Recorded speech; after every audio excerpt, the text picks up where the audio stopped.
E aí galera, sejam bem-vindos à Torrada, meu nome é Luri. Se você não conhece, o meu nome é Luri. Sempre quando a gente tem que fazer alguma coisa, acredito que qualquer coisa que você for fazer e que você tem que esperar um tempo pra isso, você fica matutando aquilo, né? Pelo menos isso acontece comigo. Sei lá, até pra tirar sangue eu fico assim. E olha que eu tiro sangue, tipo, muito frequentemente por causa do reumatismo. Então eu tenho que sempre fazer acompanhamento e tudo mais. Então eu tiro sangue.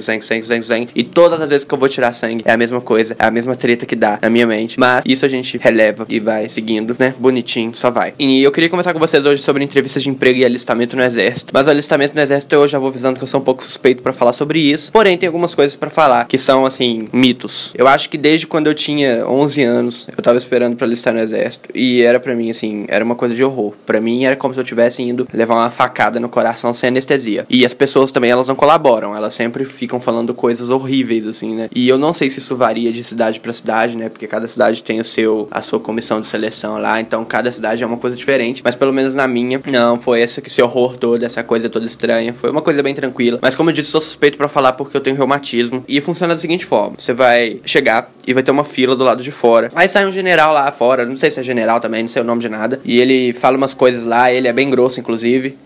Mas eu acho que é o estilo dele, ele tem que ser assim. Ele tá sendo pago pra ser assim. Mas não é aquele grosso de pessoa que chega falando palavrão e tudo mais. É aquele grosso de pessoa firme, sabe? Você vai pra um lugar lá, aí pelo menos na onde eu fui tinha uma televisãozinha. Aí eu fiquei assistindo televisão enquanto eles não chamavam. Daí eles chamam pelo número que te dão no crachá e tudo mais. E você vai, eles te dão um papelzinho, aí depois você passa no computadorzinho, aí depois você entra. E daí você entra e tem várias cadeiras pra você sentar. E aí que começa a treta que todo mundo tem medo, né? Que é a treta que você vai ser medido, né? Não sei, parece que vocês já foram fazer um terno, algo do tipo. Tem sempre aquela pessoa lá que vai medir sua cinturinha, vai medir seu braço, a cabeça, tudo mais. Se tiver um chapéu, uma cartola, você vai passar por um cara lá e ele vai estar com uma fita métrica, não sei explicar o nome direito. E ele vai ficar medindo sua barriguinha, sua cabecinha, seu bracinho e tudo mais. E isso é bem tenso, porque você já imagina, né? O cara fica perguntando quanto você calça, você sobe numa balança pra ele olhar quanto você pesa, depois sobe no outro negócio lá pra olhar quanto você tem de altura, e é bem tenso.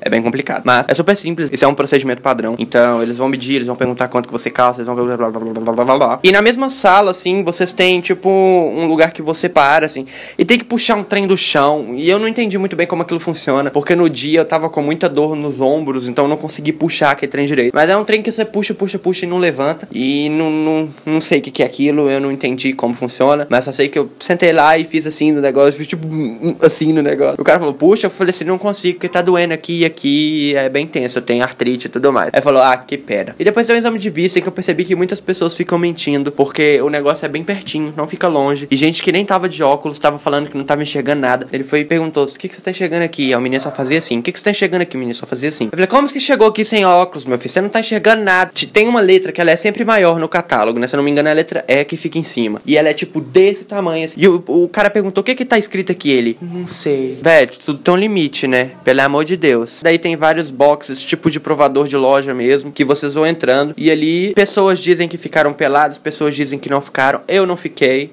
Eu não passei por isso. Um cara vem sempre de box em box perguntando se você tem algum problema de saúde. E ele fala uma frase até que é um pouco estranha, que ele pergunta assim, tem algo que você quer me dizer? E é bem estranho, eu não entendi muito bem essa pergunta, mas aí eu falei que não, que eu tinha problema de saúde. Ele perguntou se eu tinha um atestado, daí eu dei o atestado dele de reumatismo. É super simples, daí ele anota num papel, dispensado, depois você vai embora. Agora falando um pouco sobre a entrevista de emprego, que é uma coisa que eu não fazia ideia de como era. Pra mim era uma coisa completamente diferente, porque eu pensava que a gente entrava numa salinha pequenininha e a pessoa ficava te interrogando, perguntando várias coisas, não há nada a ver, mas não é. Pelo menos pra vaga de emprego que eu concorri e que eu não passei, infelizmente, mas eu não tô triste por isso. Eu não tinha certeza se eu queria mesmo aquele emprego, mas pra vaga de emprego que eu concorri, que foi numa agência de publicidade, foi bem tranquilo. Você entra numa sala, tinha uma sala de reunião, tipo uma daquelas mesas grandonas e tudo mais. E tinha um cara e uma moça. A moça era que perguntou tudo e o cara ficou só observando. Esse cara, eu acredito que ele era um psicólogo e a moça que me entrevistou era a diretora de criação. Então ela era tipo a dona da porra toda lá. E o cara era só um psicólogo, porque tem que ter a presença de um psicólogo, se eu não me engano. Ela trouxe um papelzinho com uma lista de perguntas e foi fazendo. Eram algumas perguntas simples, tipo se eu já trabalhei, quantos anos eu tenho, onde eu moro, que horas eu estudo. E depois vem umas perguntas que são mais difíceis, né? Porque, assim, pra você que não tá preparado pra responder isso, por exemplo, ela era a minha primeira entrevista de emprego e eu não tinha pesquisado pesquisado nada sobre isso, então eu não fazia ideia do que ela ia perguntar. Daí ela pergunta se eu tive algum problema na faculdade em relação aos colegas, se eu já tive algumas críticas que eu não soube reagir muito bem. Ela perguntou em quais redes sociais eu mexo, quais eu posto frequentemente. Daí eu respondi que eu postava em todas e ela não gostou muito dessa resposta. Ela deve ter pensado que eu era uma pessoa muito à toa, né? Mas ok. Ela perguntou, tipo, você estuda, tem canal no YouTube e ainda posta em todas as redes sociais? Que incrível. Por que a gente deve te contratar?